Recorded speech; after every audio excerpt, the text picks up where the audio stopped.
నమస్తే అండి తెలుగు ప్రజలకు. ఇప్పుడు జరుగుతున్న ట్రెండింగ్ టాపిక్స్ మీద డిస్కస్ చేద్దాం. అంతకంటే ముందు లగచర్ల అనేది గత సంవత్సరం నుంచి ట్రెండింగ్గానే ఉంది. మొన్న మరి అధికారుల మీద దాడి జరిగినప్పుడు అది తారాస్థాయికి చేరింది. దాని గురించే ముఖ్యమంత్రులు కానీ మాట్లాడుతున్నారు. అది మాజీ ముఖ్యమంత్రి అసలు ఇప్పటిదాకా నోరు తెరవలేదు అనుకోండి. అంటే ఆ నోరులో మరి ఈ పొక్కులు వచ్చినాయి ఏందో తెలియదు. ఆయన ఇప్పటిదాకా ఎవరి కోసం మాట్లాడింది లేదు. బట్ ఈరోజు లగచర్ల కానీ మహారాష్ట్ర ఫలితాలు కానీ ఇంకా అనేక విషయాల మీద మాట్లాడదాం. మనతో పాటు ఓయు శంకర్ అని ఉన్నాడు. అన్న ఇప్పటిదాకా మాట్లాడలేడు. ఎందుకు ఎక్కువ మాట్లాడలేదు నేనైతే చూడలేదు. అన్న నమస్తే. నమస్తేనే. చెప్పండి అన్న, మరి ఇప్పటిదాకా మరి మీరు లగచర్ల విషయంలో అక్కడికి వెళ్ళినట్టు అనిపించలేదు. పెద్దగా అన్ని విషయాల మీద స్పందించిన మీరు దీని మీద పెద్దగా ఇప్పుడు మన కాంట్రాక్ట్ లెక్చరర్ల మీద కొట్లాడినట్టయితే కొట్లాడినట్టు అనిపించలేదు. దాని మీద మీ వ్యూ ఏంది అసలు? ఈ ప్రభుత్వాలు మొగని నెత్తి మీద మిరియాలు నూరినట్టు నూరుతుండ్రు. ఎందుకు అదే ప్రజలు ప్రభుత్వాలకు మొగుళ్ళే, నిర్ణయించేది వాళ్ళే కదా. వాళ్ళ మీద నెత్తి ఎందుకు వచ్చిన సామెత నెత్తి మీద మిరియాలు దూరడం? ఎందుకంటే జనరల్ గా రోట్లేసి దంచుతారమ్మా. నీ అయ్యి ఇచ్చింది కాదు, నీ అవ్వి ఇచ్చింది కాదు, ఇంకెక్కడికి వెళ్ళగలని తీసుకొచ్చింది కాదు, కానీ కనీసం ప్రభుత్వం అన్ని ఇచ్చింది కాదు. కూలీనాలి కాయా కష్టం చేసుకొని రూపాయి కూడబెట్టుకొని ఇలా భూములు కొనుక్కున్నారు. డెవలప్మెంట్ అనే పేరట ప్రజల దగ్గర గుంజుకోవడం అనేది తప్పు అని చెప్పడానికి ఇలా మొగన్ నెత్తి మీద మిరియాలు నూరుతుండ్రు. ఇలా అన్ని ప్రభుత్వాలు అంతే, నువ్వు ఒక్కరిమే కాదు, నిన్నంటున్నామని కాదు, అన్ని ప్రభుత్వాలు ఎవడొచ్చినా ప్రభుత్వ భూములకే ఎసరు పెడుతూ ప్రజల భూములకే ఎసరు పెడుతున్నారు అంతే. నేను ఏమంటున్నా, నువ్వు చేసుకున్న 1, 2, 3, 4 జీవోనే ఉంది కదా. భూమికి బదులు భూమి ఇస్తా అన్నావు, ఇల్లుకు బదులు ఇల్లు ఇస్తా అన్నావు, ఇంకా అదనంగా ఉద్యోగం ఇస్తా అన్నావు. నేను అడుగుతున్నా ఈ ప్రభుత్వాలని, భూమికి బదులు భూమి ఇవన్నీ ఎందుకు అంటావా? ప్రభుత్వం దగ్గర భూమి ఉంది కదా, భూమి ఏడుంది భూమి? హైదరాబాద్ చుట్టుపక్కల విపరీతమైన భూమి ఉంది, అన్యాక్రాంతమవుతుంది. జీవో నెంబర్ 59 ప్రకారము అంటే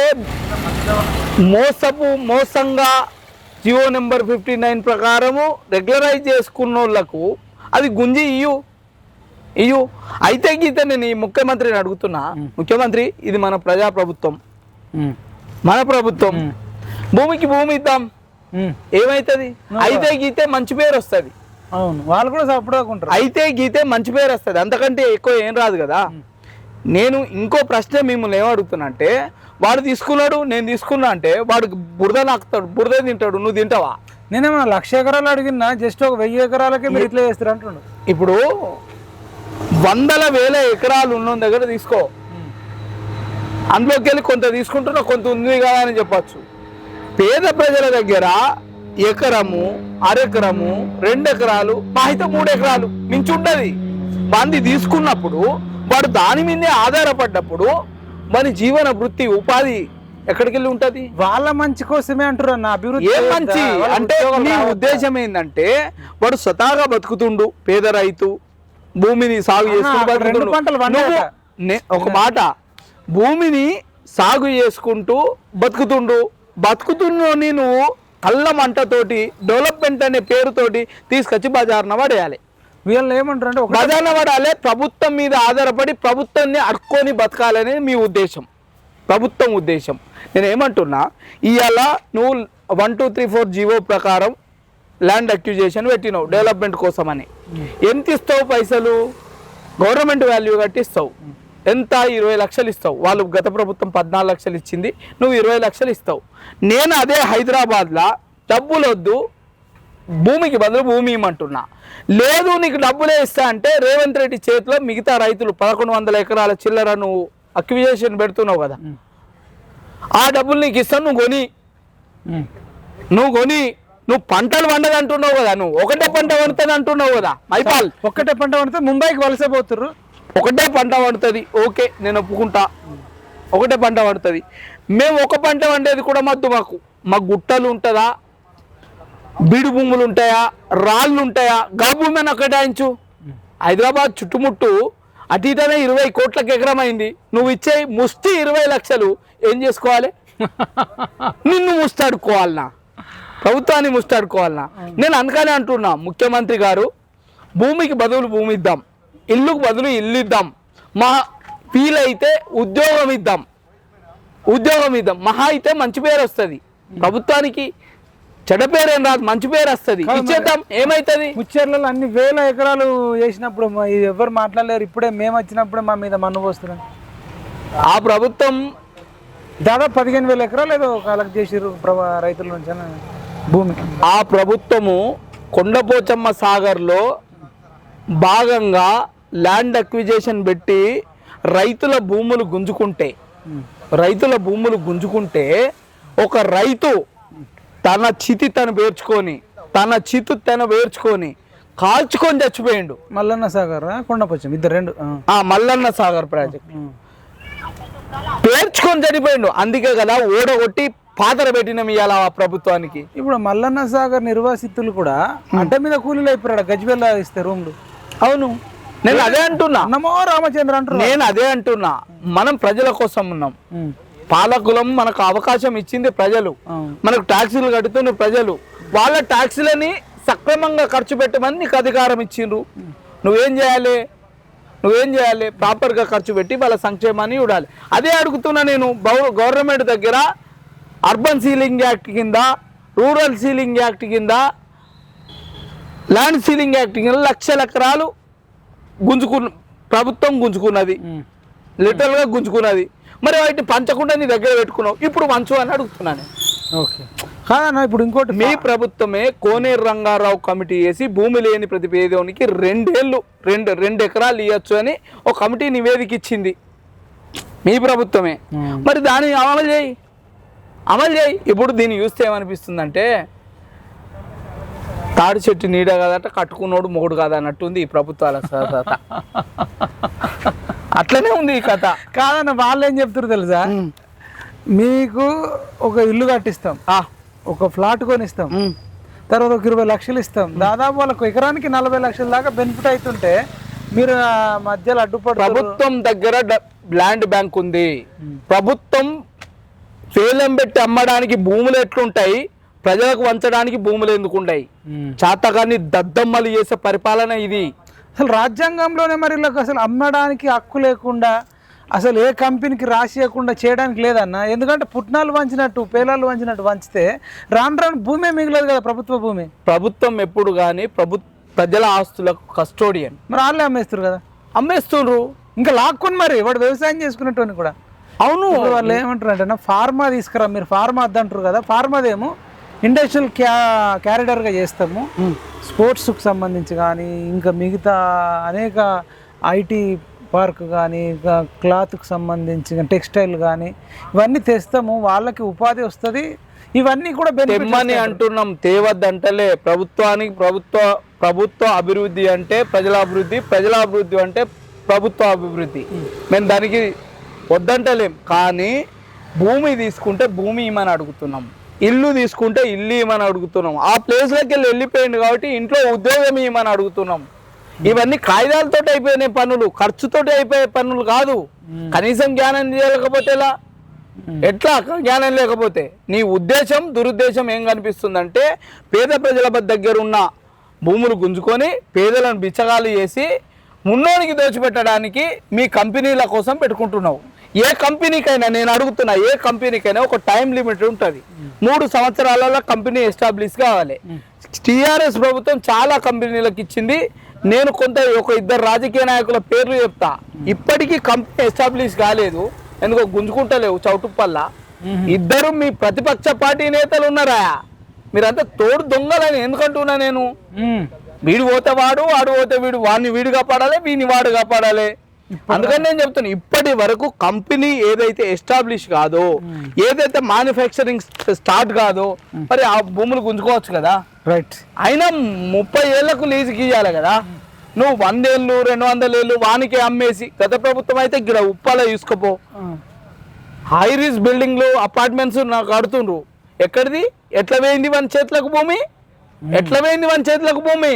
ఒక కంపెనీకి ఇచ్చిన ల్యాండ్, కంపెనీలు సిటీలో ఉండొద్దని చెప్పినప్పుడు, ఈ సిటీలోకి వెళ్ళి కంపెనీలు వెళ్ళిపోయినప్పుడు, అది పరిశ్రమలకు చెందిన ల్యాండ్ అయినప్పుడు ఎట్లా ల్యాండ్ పోయింది ప్రైవేట్ ఓనికి అని అడుగుతున్నా. నేను అడుగుతున్నా, సిటీ నడి మధ్యలో ఎట్లా పోయింది అంటే మీ ఉద్దేశం వల్ల పేద ప్రజల దగ్గర ల్యాండ్ గుంజుకోవాలి, పేద ప్రజలను బిచ్చగాలని చేయాలి, నెలచ్చే వరకు 2000 రూపాయల పెన్షన్ ఎప్పుడొస్తుందని అడుక్కోవడానికి ఇట్లా చేతులు చేసి అర్రులు చేసి మిమ్మల్ని వేడుకోవాలి. ఇది మీ ప్రభుత్వాలు. రైట్ అన్న. అయితే ఇప్పుడు లగచర్లలో మరి వీళ్ళు అధికారులను రాళ్లతో కొట్టడము, కార్ల మీద దాడి చేయడం చూసిరు కదా, మరి దాన్ని మీరు ఎట్లా చూస్తారు? నేను దాన్ని సమర్థించా, దాడులను సమర్థించా. మీరేమన్నా ఉంటే నిరసన తెలపండి, శాంతియుత ధర్నాలు చేయండి, రస్తారోకాలు చేయండి, ఇలాంటి ఏమైనా చట్టబద్ధమైన పనులు చేయండి.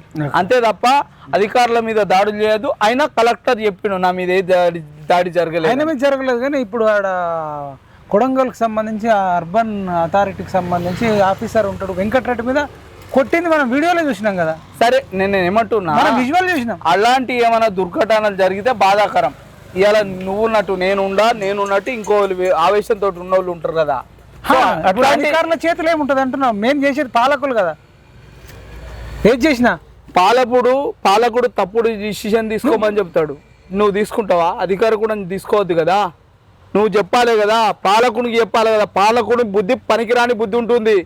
పాలకునికి చెప్పాలి ఈ చట్టం ఇట్లా చేస్తే తప్పు అవుతుందని, కోర్టు కొట్టేస్తుంది కదా తప్పుడు చట్టాలని. మరి ఇంకా మీరు ఇప్పుడు పాలకులకైనా బుద్ధి లేదు, మీకైనా బుద్ధి ఉండాలి కదా. పోయింది ఎందుకంటే వాళ్ళ వాయిస్ విందామనే పోయిరన్న, అంటే జస్ట్ వినే హక్కు అయితే ఉంటుంది కదా. మైపాల్, నేను ఒక మాట చెప్తున్నా, పురాణం విన్నంతసేపట పుణ్య బుద్ధులు ఉంటాయి రాజకీయ నాయకులు, పురాణం తర్వాత దొంగ బుద్ధులు ఉంటాయంట. వీళ్ళు దొంగలు అని చెప్పిన కదా, నేను లిటరల్ గా చెప్తున్నా. ప్రజలను మోసం చేసే చీటర్స్ దొంగలు అని చెప్తున్నా. నేను ఈ మాటకు నేను కట్టుబడి ఉన్నా. ఏ రాజకీయ నాయక పార్టీ కానీ తండ్రి నా దగ్గరికి మీరు ఎవడేమని మోసం చేసినారు, ఎట్లెట్లా మోసం చేసారు చెప్తాను. రైట్, మీరు అట్లా అంటారు. ఆదాని 100 కోట్లు వద్దు, ఆ డబ్బును బదిలీ చేయవద్దని లేఖ రాయించాం. స్కిల్ యూనివర్సిటీ వివాదాస్పదం కావడం ఇష్టం లేకే. అంటే ఆదాని చెడ్డోడు, నేను మంచోడినని రేవంత్ రెడ్డి కేసీఆర్ తోని ఆదాని కలిసి ఉన్న ఫోటో చూపెడుతుంది చూడు. ఆదాని కేసీఆర్ చెడ్డోళ్ళు, నేను సత్యవంతుడని రేవంత్ రెడ్డి అంటుండు. ఇప్పటిదాకా మీరు ఏమో ఈ ప్రభుత్వంలో ఉన్న ప్రతి ఒక్కడు, ఈవెన్ ఇంక్లూడింగ్ రేవంత్ రెడ్డితో సహా, వీళ్ళే దుర్మార్గులు, చెడ్డోళ్ళు, నీచులని మీరు అంటారు. అసలు ఎవరి మాట నమ్మాలన్నా? నిన్న మొన్నటిదాకా డబుల్ ఇంజన్ సర్కారు, ఒక ఇంజన్ ఆదాని అయితే ఒక ఇంజను అంబానీ, మోదీ అనని ప్రపగండా చేసిండ్రు.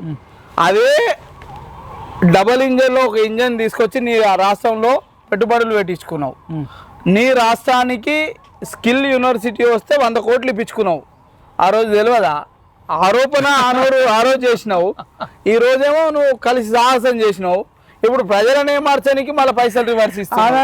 100 కోట్లు మరి ఇంతకు ముందు ఇచ్చిన పైసలు ఏంది? ఇంతకు ముందు ఇచ్చిన కంపెనీలు ఏంది? వాటిని కూడా పునఃసమీక్షించాలి కదా. సొక్కపూస అయితే తప్పు కాదు. ఆదానికి కేసీఆర్ వంగి దండాలు పెట్టారు, నేను పెట్టలేదు అంటుండు. అప్పట్లో కమిషన్ మెక్కినప్పుడు మాపై ఆరోపణల మెక్కి, ఇప్పుడు మాపై ఆరోపణలు. మళ్ళా కేటీఆర్ ఓ ఫోటో పట్టుకొని వస్తాడు. ఈయనే ఆదాని కలిసి దిగినది ఫోటో, ఈయనే ఆదాని కొడుకు కలిసి దిగిన ఫోటో తీసుకొని వస్తాడు. మరి 2-3 నెలల కిందనే జరిగింది అది. ఆదాని తోటి కంపెనీ పెట్టిందే ఈయనే, అవునా? నిన్న మొదలక మెగా కృష్ణారెడ్డి దొంగ అన్నాడు కదా, మెగా అంటే దగా అన్నాడు కదా. మరి అవే కంపెనీలకు మళ్ళీ ప్రాజెక్టులు ఇస్తుండు కదా. ఎవరిని నమ్మాలి? ప్రజలు ఎవరిని నమ్మాలి? ప్రజలు ఎవడన్నా మాకు కనీసము మంచోని కోట్లు ఎత్తే మాకు సంక్షేమాన్ని చేస్తారు. అసలు మంచోడు అనేటోడు లేడుగా. ఎక్కడిది మంచి పాట కానీ మంచిది అన్నెస్గా పాట రాసిండు కదా, మా ఏమైపోతున్నాడమ్మా మనిషి అన్నవాడు. సో కాబట్టి రాజకీయ నాయకులు అంతా తోడు దొంగలు మైపాల్. నేను చెప్తున్నా కదా, ఉన్నారు మంచోళ్ళు లేరన్న. నేను ఒక్కడు కూడా మంచోళ్ళు లేరన్న, ఉన్నారు మంచోళ్ళు. యోగి ఉన్నాడు మంచోడు, నాకు నచ్చిన లీడరు. ఎందుకంటే ఆయన పుట్టంగా ఏం రాలేదు, సావంగా ఏం కొంటవాడు. ఆయన పెళ్ళం లేదు, పిల్లలు లేరు, ఆస్తులు లేవు, అంతస్తులు లేవు. డ్రెస్సులు కూడా కాషాయ డ్రెస్ వేసుకుంటాడు, బంగారం లగ్జరీ డ్రెస్. అట్లాంటోడు కావాలి నాకు లీడర్, అట్లాంటోడు కావాలి నాకు లీడర్. ఈ భార్య పిల్లలు ఉన్నోడికి కకృతి ఎక్కువ ఉంటుంది అంటారు. నేను అడుగుతున్నా ఇవాళ ఈ ముఖ్యమంత్రిని మీ మీడియా ద్వారా నేను అడుగుతున్నా, ఇలా నిన్న కాక మొన్న పేదల ఇల్లు FTL ఉన్నాయని, నాలాల మీద ఉన్నాయని ప్రభుత్వాలను కూలగొట్టినావు, కరెక్టే. నువ్వు చేసే పని గొప్ప పని, మంచి పని, నేను సమర్థిస్తున్నా. మోసపోయినోనికి నువ్వు ఏదైతే బాధితుడికి నువ్వు న్యాయం చేయమని కూడా చెప్పిన మరి మీ అన్నిళ్ళున్నా నేను కూలగొడతా అన్నావు. ఇప్పుడు రంగనాథ్ కూడా ఉందంటారు. మీ అన్నిళ్ళున్నా కూలగొడతా అన్నావు. మరి మీ అన్నకి ఎందుకు నోటీస్ ఇచ్చినావు? పేదోనికి ఎందుకు నోటీస్ ఇయ్యలే? అన్న కూలగొట్టలే వాళ్ళు. ఇంకా మీ అన్నది ఎందుకో కూలగొట్టాలి కదా. నిజాయితీ అంటే అది. అన్నైనా తమ్ముడైనా ఇంకొకట కట్టుకుంటాడు, ఏమైతుంది? ప్రజలకు ఆదర్శంగా నిలుస్తావు కదా. కాంగ్రెస్ పార్టీ మీద అభిమానం కాదు ఇలా. ఇంతో కొంత రేవంత్ రెడ్డి మీద సరే మాట్లాడగలుగుతాడో లేకపోతే కొట్లాడగలుగుతాడో సింపతితో ఓట్లేసిండ్రు. ఇప్పుడు గెలిచినాక కూడా సేమ్ వాయిస్ కదా. ఇప్పుడు ప్రతిపక్ష నాయకులు లెక్కనే మాట్లాడుతుండు కదా. అదే కేసీఆర్ పేగులు మెడలు వేసుకుంటా, వంగి తొక్కుతా, నారదీస్తా, నరికేస్తా అంటుండు. అంటే ఎట్లా చూడవచ్చు మరి అది ఆ మాటలు? అది ఒకసారి అధికారం మీరు ఎప్పుడన్నా చూసిండ్రా? ప్రధాని నరేంద్ర మోడీ ఎప్పుడన్నా ఒక్క ప్రెస్ మీట్ వచ్చి బాటంగా పెట్టి వచ్చి ఇది అని చెప్పంగా చూసిండ్రా? తన పనేదో తను చేసుకుపోతుండు. అవసరం ఉంటేనే వాయిస్ వస్తుంది, అవసరం లేకపోతే రాదు.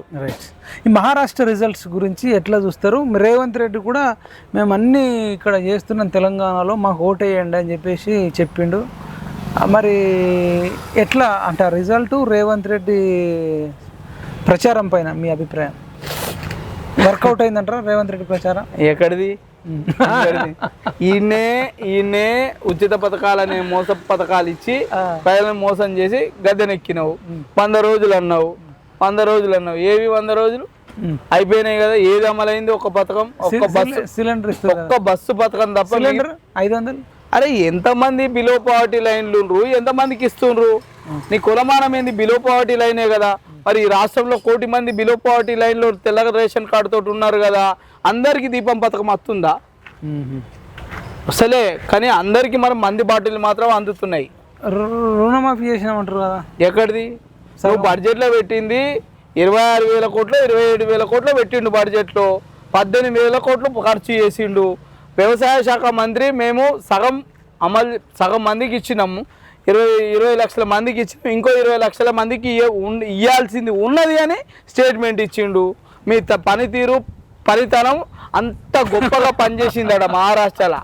అమ్మ చరిత్ర సృష్టించింది. చరిత్ర ఎన్నడూ లేనంత మెజారిటీ సృష్టించింది మీ ప్రచారానికి. ఎన్ని వచ్చినాయి కాంగ్రెస్కు మొత్తం టోటల్? కూటమి కదా. కూటమి మనం కాంగ్రెస్ పర్సనల్గా కాంగ్రెస్కి ఎంత వచ్చినాయి? కాంగ్రెస్కు మొత్తం 283. వీళ్ళకి ఎంత వచ్చినాయి కాంగ్రెస్కు? కాంగ్రెస్ కొన్నే వచ్చినాయి, చాలా తక్కువ వచ్చినాయి. అదే 10, 12, 13 అంటే అతి తక్కువ సీట్లు వచ్చింది ఈసారి అన్నట్ట కాంగ్రెస్కు. అతి ఎక్కువ సీట్లు వచ్చింది బీజేపీకి ఈసారి. చరిత్ర సృష్టి రేవంత్ రెడ్డి పథకాలనేది మోస పథకాలనేది అర్థమైపోయింది. రేవంత్ రెడ్డి ప్రచారం నెగిటివ్ అయినట్రా. మైపాల్ 6 పథకాల కింద నువ్వు కొన్ని హామీలు ఇచ్చినావు. అదే గ్యారెంటీలు. ఇంకా గ్యారెంటీ కార్డు అట, దానికి ఒక కార్డు ఇస్తారంట. అదేమో చట్టబద్ధమైనట్టు. ఏవి 2 లక్షల ఉద్యోగాలు? 2 లక్షల ఉద్యోగాలు ఏవి? నిరుద్యోగులకు నిరుద్యోగ వృత్తేది? పేద పిల్లగాళ్ళకు పేద విద్యార్థులకు ఫీజు రియంబర్స్మెంట్ ఏది? ఫీజు రియంబర్స్మెంట్ ఏది? 6,000 కోట్లు బాకీ ఏది? తర్వాత మనకు మహిళలకు 2,500 ఏవి? వృద్ధులకు 4,000 రూపాయలు ఏవి? వికలాంగులకు 6,000 రూపాయలు ఏవి? నీ పెళ్లి కానుక తులం బంగారం ఏది? దీపం పథకం ఏది? ధూపం పథకం ఏది? స్కూటీ ఏది? తర్వాత మన దీపం పథకం స్కూటీ కాదు. నీకు ఇంకోటి మర్చిపోయారు. ఇంటర్ అయిపోయినోడికి ఇన్ని డబ్బులు ఇస్తాం, డిగ్రీ అయిపోయినోడికి ఇన్ని ఇస్తాం, ఫీజు అయిపోయిన 5 లక్షలు 3 లక్షలు. దాన్ని ఏమంటారు? ఎంటర్ప్రెన్యూర్షిప్ చేసుకోవడానికో లేకపోతే దాన్ని ఏదో ఎన్హాన్స్ చేసి ఇచ్చిర్రు. అవి కూడా ఇయ్యలే, ఏది ఇయ్యలే. మరి ఎట్లా అమలు చేసినట్టయితే ఇది? ఇప్పుడు రైతు బంధు వస్తుందని ఈసారి? అరే రైతు బంధు పోయింది, రైతు రుణమాఫీ పోయింది, రైతు బీమా పోయింది, అన్ని పోయినాయి. ఆఖరికి ఆడపోయి గుల్కరాళ్ళ డబ్బల గుల్కరాళ్ళ వేసి కొట్టినట్టు కొట్టిర్రు. ఆయనతో గుల్కరాళ్ళ డబ్బ వలిగింది. దీని తెలంగాణ ఎఫెక్ట్, కర్ణాటక ఎఫెక్ట్ మహారాష్ట్రలో ఉందంటారా? బరాబర్ ఉంది. ఇప్పుడు రేవంత్ రెడ్డి నోరు పోయేదాకా మాట్లాడొచ్చు కదా, భారీ స్పీచ్లు. మనం చెప్పే విషయాలలో స్పష్టత ఉంటే, నీతి ఉంటే, నిజాయితీ ఉంటే ఓట్లేస్తారు. అరే నీకీడ కొంప సక్కా లేదురా అయ్యా అంటే నువ్వు గాడికే వేలుగా పెట్టే నీకు వేయనవు. గాడికి ఎందుకు వేయనవు? నువ్వు ఈ ప్రభుత్వాన్ని కాపాడుకుంటూ నువ్వే మొగోనివి ఈ రాష్ట్రంలో. అక్కడ పోయి చెప్పిండు నేను ఫ్రీ బస్ ఇస్తున్నా, మీకు మహారాష్ట్రలో కూడా ఫ్రీ బస్ కావాలంటే కాంగ్రెస్కి ఎర్ర అన్నాడు. ఇక్కడ ఆటో డ్రైవర్లు చెప్పిరట మా ఇల్లు ఉంచుకున్నాడు అయ్యా అని వేయకండి అని చెప్పి. ఆటో డ్రైవర్లు అయితే ఏ ఆటోనే కాడు తిడుతున్నారు తెలుసా. బాధాకరమైన విషయాలు ఇవన్నీ. అయితే ఇప్పుడు కేటీఆర్ ఏమంటుండంటే ప్రాంతీయ పార్టీలకు పట్టం కడుతున్నారు. మహారాష్ట్రలో చూసినాం కదా, జార్ఖండ్లో చూసినాం కదా, నెక్స్ట్ బీఆర్ఎస్ఏ అంటుండ్రు. దీనికి కేటీఆర్ మాటకి ఏమంటారు? మేమే వస్తాం ఇక అంటుండు. అనే బొందా బుర్రుని మాట్లాడుతున్నాం, బుర్ర లెక్క మాట్లాడు. బుర్ర ఆల్టర్నేటివ్ మేమే, కేసీఆర్ తప్ప తెలంగాణకు ఎవరు దిక్కు లేదు. మళ్ళా ఎందుకో ఈడ నేను నేషనల్ పార్టీ అవుతా అని టిఆర్ఎస్ బీఆర్ఎస్ అని ఆ బ్రోకర్ల పార్టీ అని పెట్టుకొని ఇవాళ నువ్వు ఆడ పెట్టినావు కదా. ఇప్పుడు మహారాష్ట్రలో మహారాష్ట్ర పెట్టినావు కదా, అసలు ఒక్క సీట్ కంటెస్ట్ చేసినావా? ఒక్క సీట్ రాలేదు. కంటెస్ట్ చేసినావా? చేస్తే ఎన్ని వచ్చినాయి? 0 సీటు. దుకాణం బంద్ చేసుకొని మళ్ళీ ఈడ దుకాణం. కాంగ్రెస్ కంటే అధ్వానం కదా, సెంటిమెంట్ వర్క్ అవుతుంది కదని ఇప్పటికి అనుకుంటారు. మీరు సెంటిమెంట్ ని రగిలించి సెంటిమెంట్ ని వర్కౌట్ చేసి బయటకు వస్తా అన్ననాడు మేము బయటకు వస్తాం, మళ్ళీ బయటకు వస్తాం. మీరు అంతే ఫామ్ హౌస్ కు పరిమితం అయితేనే మీకు మంచిది. వాళ్ళు ప్రతిపక్ష పాత్ర ఉంటేనే మంచిది అంట. మంచిది. వీళ్ళు అధికార పక్షం అయితే అస్సలే ప్రతిపక్ష. ఇప్పుడు ఎక్కడుండే కేటీఆర్ కళ్ళు ఎక్కడుండే? నెత్తిలుండే. అది ఆకాశాన్ని చూస్తుండే. కింద నడుచుకుంటూ పోతే పూలు చల్లిపించారు. కింద ఎక్కడ కనిపించినాయి? ఒక్కడికన్నా నాకు అవసరం లేదు, నేను ప్రజలకు అవసరం. నీ కార్యకర్తల కన్నా కనీసం అపాయింట్మెంట్ ఇచ్చినవా? మనకు చెప్పి కలిసినవా? కలవలేదు కదా. ఇప్పుడు ప్రజలు నీ నెత్తిలున్న కళ్ళని పాదాలకి దించిర్రు. దించంగానే అందరు గుర్తొస్తున్నారు. ఆటో ఎక్కుతున్నాడు, సైకిల్ తొక్కుతున్నాడు, ఏం చెప్తుండే ఏం చేస్తుండో అర్థం కూడా అయితే లేదు. మరి మీరు చేసిన దరిద్రమే కదా. ఇలా కాంగ్రెస్ పార్టీ పరిపాలన చేయలేకపోతుంది అంటే 10 లక్షల కోట్ల అప్పులు తీసుకొచ్చి మీరు నెత్తి మీద పెట్టి పోయిను. అప్పులు కట్టుడు సగం అయితే పోయిను. తెచ్చే అప్పులు పోతున్నాయి. వీళ్ళు పని చేసేది కాదు, వీళ్ళని పని చేయకుండా చేసి పెట్టిర్రు. మరి వాళ్ళు ఎట్లా పరిపాలన చేసిండ్రని అడగచ్చు ప్రజలు. భూములు అమ్మిండ్రు, ఆస్తులు తనఖా పెట్టిండ్రు, అంతస్తులు తనఖా పెట్టిండ్రు, తీసుకొచ్చి పెట్టి నడిపించిండ్రు. తప్పిపోయి వాళ్ళు గెలిచి ఉన్న ప్రభుత్వాన్ని నడిపించే పరిస్థితి లేకుండే ప్రజల ఆస్తులైన అన్ని ఆస్తులు అమ్మేటోళ్ళు ఇంతగానో అధ్వానం ఉండు. ఇది కాదు, మనం ఉచితాలకు ఆశపడద్దు. మనం ఉచితం ఇచ్చిండు అంటే నిన్ను నిట్ట నిలువున దోపిడీ చేస్తున్నాను అర్థం. నేను ప్రతిసారి చెప్తున్నా, గొంతు పోయేలాగా నేను చెప్తున్నా ఇవాళ ప్రజలకి. ఒక వ్యక్తి కొనుగోలుదారు శక్తిగా మారినప్పుడే ఈ దేశం ఈ రాష్ట్రం అభివృద్ధి. అది తప్ప నువ్వు ఏ ఉచితానికి అలవాటు నాలెడ్జ్ చేయకుండా అలవాటు పడ్డా గోవిందా కూర్చుంటే తింటే గుట్టలు అరిగిపోతాయి అంటారు కదా. అంతే.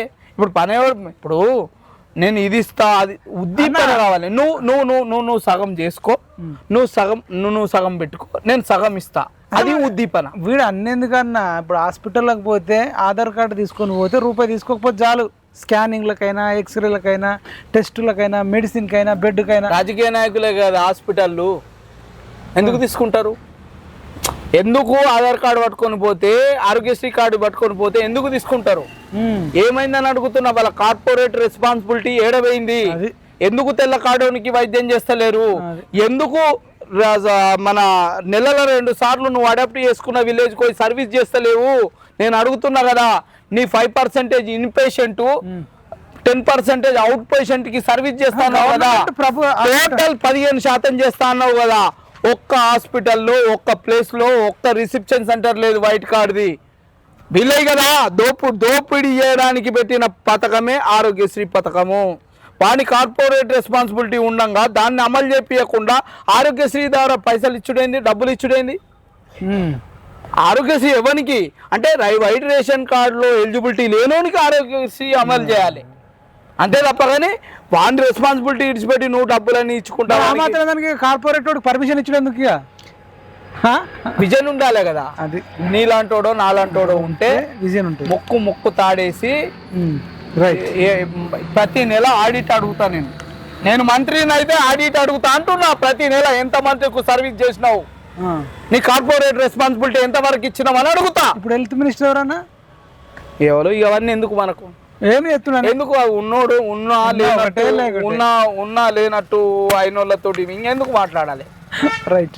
అయితే ఇంకోటి అన్న, సుప్రీంకోర్టు ఒక పెద్ద టాపిక్ అండి, కొన్ని వర్గాలకే భూ కేటాయింప అది రాజ్యాంగ వ్యతిరేకమే స్పష్టం చేసిన దేశ అత్యున్నత న్యాయస్థానం న్యాయమూర్తులు అధికారులు జర్నలిస్టులకు ఇళ్ల స్థలాలను కేటాయిస్తూ సర్కార్ ఇచ్చిన జీవోలను రద్దు చేసింది. వారు కట్టిన సొమ్ము వడ్డీతో సహా తిరిగి చెల్లించాలని చెప్పింది. అంటే మొన్న రేవంత్ రెడ్డి జర్నలిస్టుల మీటింగ్ పెట్టి మీకు భూములు ఇస్తున్నా పో అన్నాడు. అంటే గతంలో రాజశేఖర్ రెడ్డి తీసుకొచ్చిందంట, దానికి సంబంధించిన అప్పుడే ఈ ముగ్గురికి సంబంధించి ఇవ్వాలని చెప్పి రాజశేఖర్ రెడ్డి తెచ్చిండు అనేది ఉంది. ఇది అదేనా మీరు ఫాలో అవుతురా? మైపాల్, నేను ఒక మాట చెప్తున్నా, ఇందాక చెప్పిన ప్రజల ఆస్తులకు ప్రభుత్వం కస్టోడియన్, బాధ్యత హితంగా ఉండాలి, బాధ్యత రాహిత్యంగా ఉండకూడదు. ఈ ప్రభుత్వాలన్నీ బాధ్యత రాహిత్యంగానే ఓటు బ్యాంకు పాలిటిక్స్ కోసం ప్రయత్నం చేస్తుంది. ఎందుకు అంటే ఐఏఎస్లు బ్యూరోక్రాట్స్ ఎవరైతే ఉన్నారో వాళ్ళని, జర్నలిస్టులని, న్యాయమూర్తులని వీళ్ళందరినీ చెక్కు చేతుల్లో పెట్టుకోవడానికి ఇది పాచిక. అందుకే కదా యూట్యూబర్లను తిట్టిండ్రు, వాళ్ళు అమ్ముడు వేయరు కాబట్టి ఇవాళ మీరు ప్రజలలోకి వచ్చిండ్రు, పెను సంచలనాలు సృష్టిస్తుండ్రనే కదా. మరి మాకు ₹1 కూడా ఇయ్యారు, వీళ్ళు ఇంట్లో ఉండి వాళ్ళకి భజన చేసిన దానికి డబ్బులు సరే మనకి ఇవ్వకున్నా సరే. కానీ ఇప్పుడు న్యాయమూర్తులకు డబ్బులకు తక్కువ ఉండదన్న, ఐఏఎస్లకు ఐపీఎస్లకు బోల్డ్ అంత డబ్బు ఉంటుంది. తర్వాత జర్నలిస్టులు అంటే మరి ఇప్పుడు ఒక్కొక్క మీడియా ఒక్కొక్క పార్టీకి అయిపోయింది. జర్నలిస్టులు అనేటోడు లేడుగా, ఎక్కడిది జర్నలిస్ట్ అనేటోడు లేడు, ఒక పార్టీకి పనిచేసే ఒక దాని కింద పనిచేస్తాడు అంతే కదా. ఇప్పుడు ఈనాడు ఉందన్న, ఈనాడు కింద ఉండే జర్నలిస్టు పెట్టుబడులకు, కట్టుకథలకు, పెట్టుబడులకు పుట్టిన పత్రికలు విషపుత్రికలు అని ఒక కవి అన్నాడు. అవును, ఒక కవి అన్నాడు, దాన్ని నిజం చేస్తున్నాయి. ఇలా మనం తెలంగాణ ఉద్యమం చేస్తున్న నాడు ఏవైతే సోకాల్డ్ పెట్టుబడిదారీ సంస్థలు, ఎలక్ట్రానిక్ మీడియా కావచ్చు, ప్రింట్ మీడియా కావచ్చు, ఒక్కటి సపోర్ట్ చేయాలి మనకి. అదే ఇప్పుడు అందుకే కదా కొన్ని మన పత్రికలను తెచ్చుకున్నాం మనం ఇలా. మరి ఇట్లాంటి పత్రికలు ఇలా వాటికే మీరు ప్రకటనలు ఎక్కువ ఇస్తారు, వాటికే మీకు భూమి కేటాయింపులు జరిపిస్తారు. టీ న్యూస్ లో పనిచేసినోడు జర్నలిస్ట్ ఎట్లయితాడు? కేసీఆర్ కు వ్యతిరేకంగా కానీ కేసీఆర్ చేసే తప్పులు, టీఆర్ఎస్ వాడు చేసే తప్పులు ఒక్కటి రాడు, వాడెట్లా జర్నలిస్ట్ అన్న టీ న్యూస్. అందుకనే సాక్షి టీవీడేమో వైఎస్ఆర్, ఈనాడేమో టీడీపీ. అందుకనే మైపాల్ నేను కూడా కొన్ని కేసులు వేసిన డైరెక్టర్ శంకర్కి 5 లక్షలకు ఎకరం ఇచ్చిరా? ఎక్కడ పోకిలాలు ఇచ్చిండ్రు. ఎవడు ఇచ్చినోడు? గత ప్రభుత్వం అంటే ఎవడు? కేసీఆర్. గత ప్రభుత్వం 5 లక్షలకు ఎకరం ఇచ్చింది. అక్కడ కాస్ట్ ఎంత అంటే 10 నుంచి 16 కోట్ల కాస్ట్ భూమిని తెలంగాణ యువకులకి అది సుప్రీంకోర్టులో కూడా స్టే ఉంది. రెండోది ₹1 శారదా పీఠంకు 2 ఎకరాల భూమి కోకాపేటలు ఇచ్చిండు, 100 కోట్ల రూపాయలు ఉందాడ. అంటే చిన్న జిఆర్ స్వామికి ఒక బిల్డింగ్ తీసుకొని 2.5 ఎకరాలు యాదాద్రిలో ఇచ్చిండు. తర్వాత రెడ్డి సొసైటీ అని, వెలమకమ్మ సొసైటీలని, తర్వాత ఇతరత్ర భూములన్నీ అన్యాక్రాంతం చేస్తే పార్టీల పేరట టిఆర్ఎస్ పార్టీకి ప్రతి జిల్లాలో ఒక భవనం ఉంది, స్థలం ఉంది. ఉన్న రోజులు కలుసుకుంటే దెబ్బలకు కొదవనా అన్నట్టు ఇలా అన్యాక్రాంతం చేసి ఇడిచిపెట్టిరు. ఇలా కాదన్నా, ఇప్పుడు ప్రభుత్వాలు ఇట్లా చేస్తే మళ్ళీ వచ్చినోడు కానీ కోర్టులు కానీ జోక్యం చేసుకొని కానీ ఎవరన్నా గత పాలకులకు శిక్షలు వేయడానికి ఉండదు. వాడు మంచి తాగుతుండు, తింటుండు, మళ్ళీ ఫామ్ హౌస్లో పంటుండు, వచ్చిన ఫోటోలు ఇస్తుండు. మీరు చెప్పినట్టు ₹2కు 2 ఎకరాలంటే కోకాపేటలో వేలంలో 100 కోట్లకు ఎకరం కొన్నాడు. అంటే 200 కోట్ల భూమి ₹2 శారదా పీఠంకి ఇచ్చిండు. ఇప్పుడు అది మనం వసూలు చేయడానికి ఉండదా? ఎవడు వచ్చినోడు ఏది పడుతుంది, ఎట్లా పడుతుంది? ఈ రాజ్యాంగంలో, చట్టంలో కూడా చాలా లోపాలు ఉన్నాయి అన్న. ఈ ముఖ్యమంత్రులకు గిన్ని అధికారాలు ఇచ్చడం అవసరం అనేది నాకు అనిపిస్తుంది. ఏం చేయాలి మరి? చట్టసభలలో పేదోడు విజ్ఞుడు కూకుంటే చట్టాలనే మార్చితే అయిపోతుంది అంటున్నా నేను. ఇచ్చే అధికారం చేసేటోడే సన్నాసి, చట్టం చేసేటోడు సన్నాసి, ఇంకా వాడేం మారుస్తాడు? వారికి అనుకూలంగా మార్చాలంటారు. ప్రజలు మార్చాలి, ఒక మంచి విజ్ఞులు మార్చాలి, ఒక అదే ముఖ్యమంత్రికి ఇన్ని అధికారాలు అయితే ఇస్తే మంచిది కాదేమో నా అభిప్రాయం. మీరేమంటారు? 100% భూములు కేటాయించడానికి వీడేవారు అన్న కార్యనిర్వాహక వ్యవస్థ దాన్ని అమలు చేస్తుంటే కోర్టులు తప్పైతే అవి చెల్లనేరం అని చెప్పే రైట్ ఉంది. కాబట్టి ఈ రోజు ఈ 4 ఎకరాలు 10 ఎకరాలు 100 ఎకరాలు ఇలా బతికి బట్ట కడుతుంది. ఇలా నీకు 294 మంది కూకుండే అసెంబ్లీ భవనం ఉండంగా ఇలా కొత్త అసెంబ్లీ భవనం కడతా అని ఇలా ఎర్రమంజిల్లో జాగని అది మళ్ళా క్రౌడిష్ ఏరియా నిమ్స్ పక్కకే ఆనుకొని ఉంది. అక్కడ జన సందోహం ఎక్కువ అయితే దానికి మనగడ ప్రశ్నార్థకం అయితే దాన్ని సోయి లేకుండా నేను భవనం కడతా అని జీవో తీసుకొచ్చి కొట్టేపించింది నేను కదా. ఎవరు తీసుకొచ్చారు? కొట్టేపించింది గత ప్రభుత్వం. ఇవన్నీ దాచిపెట్టి నాలంటో నోరు తెరేనంతసేపే ఇలా పాత ప్రభుత్వానికి మనగడ వెళ్తుంది. నాలంటోడు నోరు తెరితే పెట్ట బిచానా చదువుకొని వెళ్ళిపోవాలా.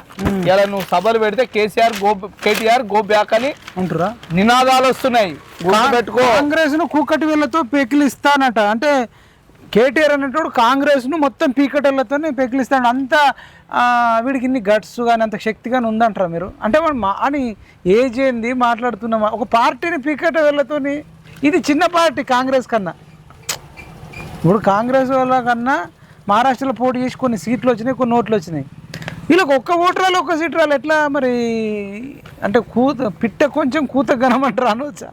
అనొచ్చు. బరాబరి ఏముంటది, నోరుకు అద్దు లేదు. బరాబరి ఏమని ఒప్పుకున్నాడు ఆయన పేపర్లో నా దగ్గర కటింగ్ ఉంది దాచిపెట్టిన ఎవిడెన్స్. కానీ ఫార్ములా 1 రేస్ కింద మేము కేటాయింపులు చేసినాం. 55 కోట్లు మిస్యూజ్ అయినాయి. అయితే ఏంది అని అన్నాడు. దానివల్ల 700 కోట్లు వచ్చినాయి. 55 కోట్లు మిస్యూజ్ అయినాయి అని అంటే తప్పేముంది అంటాడు.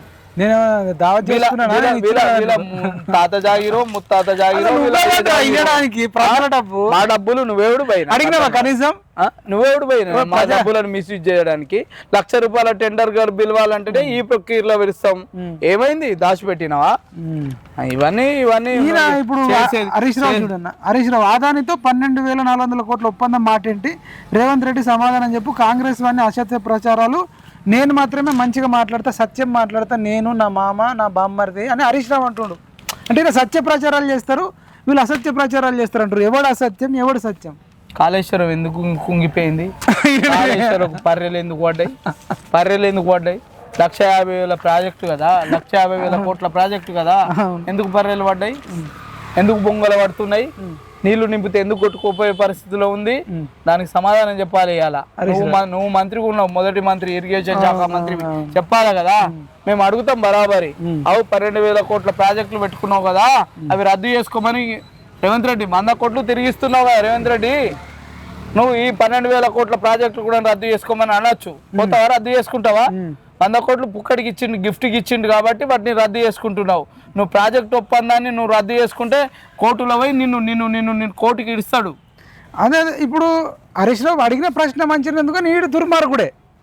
అంతా తోడు దొంగలు. మళ్ళీ వీళ్ళిద్దరు కలిసి మంచిగా మీట్ అవుతారు, కలిసి అభినందన్ రావు అన్నాడు. వీళ్ళిద్దరు ఫ్లైట్ లో పోయారు అని. అసలు వాడు నీచుడైతే మీరు 10 ఏళ్ళు ఉన్న వాళ్ళు మీరేం చేసారు? దొంగ అంటే దొంగ అంటే దొంగే. రేవంత్ రెడ్డి చెడ్డోడు అంటారు. వీళ్ళు 10 ఏళ్ళ నుండి మరి రేవంత్ రెడ్డి ఎంట్రీ కూడా వీకలే. ఇప్పుడు ఈయన 10 నెలలు వచ్చి వీళ్ళు ఎంట్రీ కూడా వీక్తలే. వాళ్ళకి దమ్ముంటే కదా వాళ్ళని వీళ్ళు కాపాడతారు, వీళ్ళని వాళ్ళు కాపాడతారు కదా. సీసీ కెమెరాలు పెట్టి ఓటుకునేటనే అది పెట్టి అసలు కేసు ముందుకు నడవకుండా దాన్ని అట్లనే స్టోర్ లో పెట్టుకొని బ్లాక్ మెయిలింగ్ కాదు, కేసు ఎందుకు నీకు 3 నెలల్లో సెటిసైడ్ కాదు? అది 3 నెలల్లో ఒక కేసు, క్రిమినల్ కేసు ఎందుకు సెటిసైడ్ కాదు? ఎవిడెన్స్ దొరికినాయి. ఇప్పుడు ఈయన కులగణనపై సర్కార్ అబద్ధాలు ఆడుతుంది అని మన తిహార్ జైలు నుంచి లిక్కర్ స్కామ్ లో అరెస్ట్ అయ్యి బయటకు వచ్చినామంటుంది. ఈమె పచ్చి నిజాలు చెప్తున్నా, సర్కార్ ఏమో పచ్చి అబద్ధాలు చెప్తున్నా. కైతక్కకి నేను చెప్తున్నా అంటే ఇది మీ ప్రభుత్వంలో తైతక్క ఆడినట్టు కాదు. ఆ కైతక్కకి చెప్తున్నా నేను. కులం పేరట నువ్వు కానుకలు ఎందుకు ఇచ్చినావు? కులం పేరట పథకాలు ఎందుకు పెట్టినావు? ఏంటంటే కులం పేరట పథకాలు పెట్టినావు, కులగణనపై సర్కార్ అబద్ధాలంటే మరి నిజమేందో చెప్పు. మీ నాయన ప్రజల సొమ్ముతోటి సకల కుటుంబ సర్వే అని ఎక్కడెక్కడ ఉన్నోని వాళ్ళ కుంపళ్ళకు పంపించి చేసిండు. దానికి చట్టబద్ధత ఎందుకు లేదు? ఇప్పుడు నేను అంటున్నా చట్టబద్ధత ఎందుకు లేదు అంటున్నా నేను. నెలలో సర్వే ఎందుకు ప్రజలకు ముంగట పెట్టలేదు అని అడుగుతున్నా. నెలలో సర్వే నివేదిక ఎలా ఇస్తారు? ప్రాంతీయ పార్టీలతోనే బీసీలకు న్యాయం జరుగుతుందని ఇండైరెక్ట్ గా బీఆర్ఎస్ తోనే బీసీలకు న్యాయం అని మొన్న లిక్కర్ స్కామ్ లో అరెస్ట్ అయి బయటకు వచ్చిన కవిత నేను అన్ని నిజాలే చెప్తున్నట్టు. గణాంకాల వాళ్ళ పేపరే వాళ్ళ నమ్మ గుమస్తా తెలంగాణనే చెప్తుంది. అరే గణాంకాల సర్వే శాఖ అనేది సెంట్రల్ గవర్నమెంట్ గణాంకాలు చేస్తుంది, స్టేట్ గవర్నమెంట్కి అది లేదు, అధికారం లేదు. ఒకవేళ చేసినా వాటిని యూటిలైజ్ యూజ్ చేసుకునే పరిస్థితి లేదు అని వాళ్ళ పేపరే రాసింది. ఇంకా దాని గురించి నీకెందుకు అక్క చర్చ? నీకెందుకు అక్క నిజాలట? అక్కకు అడుగుతున్నా, ఈ చర్చ వద్దు అక్క. ఫస్ట్ నువ్వు నీ మీద కేసు ఏది ఉందో అది ప్రూవ్ చేసుకొని వచ్చి ప్రజలలో అబద్ధాల గురించి కవితక్కనే చెప్తే ఆయన ఏమన్నా బాండ్ అంబాసిడర్ ఏముంటుంది అప్పట్లో లిక్కర్ స్కామ్ ఏమన్నా తెలుసా? అసలు నేను ఫోనే వాడను. ఒక విషయం చెప్పనా మైపాల్, 20 లక్షల వాచ్ అయింది ఒక రాజకీయ నాయకురాలకి. పుట్టుకతోటి మీ నాయన ఏమన్నా కోటీశ్వరుడా? పాస్పోర్ట్ దందా చేసిండు. ఆయన ఏం కోటీశ్వరుడు కాదు కదా.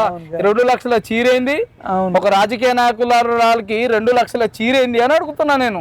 20 లక్షల వాచ్ అయింది. నాకు సొంత ఇల్లే లేదన్నది. ఇల్లు లేదని అఫిడవిట్ లో పెట్టి ఇల్లు కట్టినావు కదా.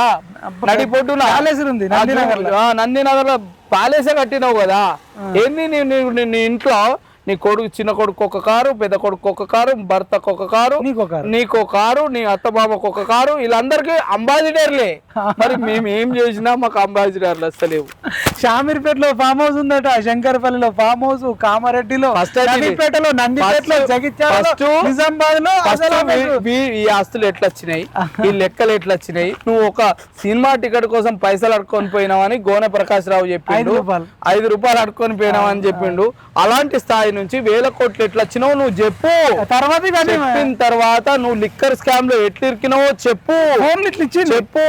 నువ్వు ఫస్ట్ టెండర్ లో లిక్కర్ మీద సీల్ ఉంటది. సీల్ టెండర్ ఎట్లా వచ్చిందో చెప్పు. అది చెప్పి ఈ తర్వాత అడుగు, ఇవన్నీ అడుగు.